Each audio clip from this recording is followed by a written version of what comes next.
আসসালামু আলাইকুম সুপ্রিয় দর্শক বন্ধুরা, আশা করছি আপনারা যে যেখান থেকে আমার ভিডিওটি দেখতেছেন নিশ্চয়ই অনেক ভালো আছেন। তো আমিও আলহামদুলিল্লাহ ভালো আছি। তো আজকে বরাবরের মতন নতুন আরেকটি ভিডিও নিয়ে আপনাদের মাঝে আমি চলে এলাম। তো এই তো বন্ধুরা দেখুন, এটা হচ্ছে একটা বাগান। এখানে লাউ গাছ লাগিয়েছে, অনেক সুন্দর হয়ে আছে লাউয়ের ডগাগুলো।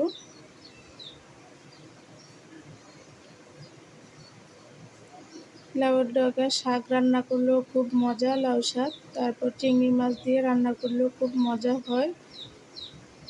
কি সুন্দর হয়ে আছে। এখন তো বৃষ্টি নাই, বৃষ্টি হলে কিন্তু আরও সুন্দর হয়ে যেত, গাছগুলো সতেজ হয়ে যেত, একদম সবুজ দেখা যেত।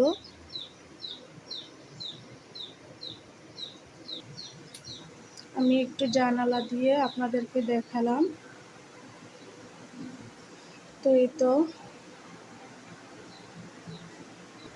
রুমের পর্দাগুলো ধুতে হবে, এগুলো খুব ময়লা হয়ে গেছে।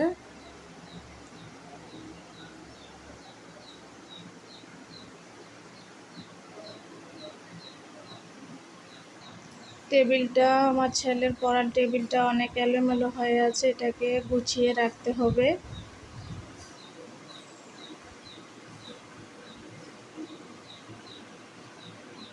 ঈদের আনন্দ মুহূর্ত কাটাতে অনেকদিন ধরে পড়ার টেবিলে বসা হয় না, এর জন্য এরকম এলোমেলো হয়ে আছে।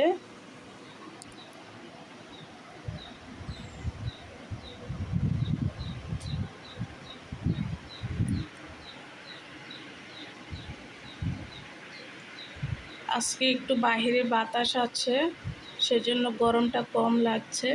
গতকালকে কিন্তু প্রচণ্ড গরম পড়েছে, রোদও ছিল বাহিরে অনেক।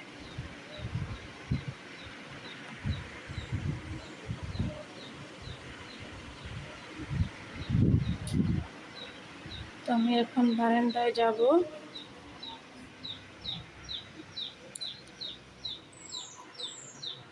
আমাদের বাসার পাশে ছোট্ট একটি মসজিদ আছে, তো সেখানে মসজিদে লোক সংখ্যা অনেক বেশি, সেজন্য জায়গা হয় না। তারা বাহিরে নামাজি বিছিয়ে নামাজ শেষ করলো, আদায় করলো, এই আর কি।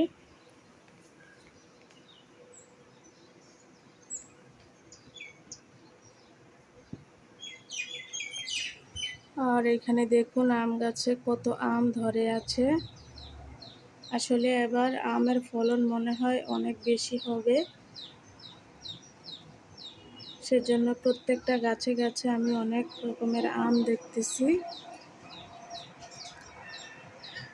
এই আর কি।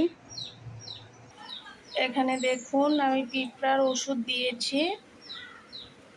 আমার রুমে অনেক পিঁপড়া, তো বড় বড় লাল পিঁপড়াগুলো এখানে ওষুধ দেওয়ার কারণে কিন্তু, তো এই যে দেখুন বারান্দার মাঝে অনেকগুলো পিঁপড়া মরে আছে।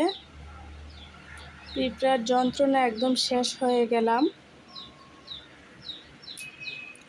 অনেকগুলো পিঁপড়া মরে গেছে।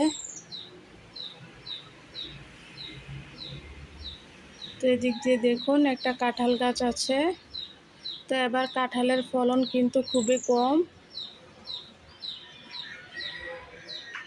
আগের বছরে অনেক কাঁঠাল ছিল, হয়তো আগের ভিডিওতে আপনারা দেখতে পাবেন। এবার কাঁঠালের ফলন খুবই কম হয়েছে।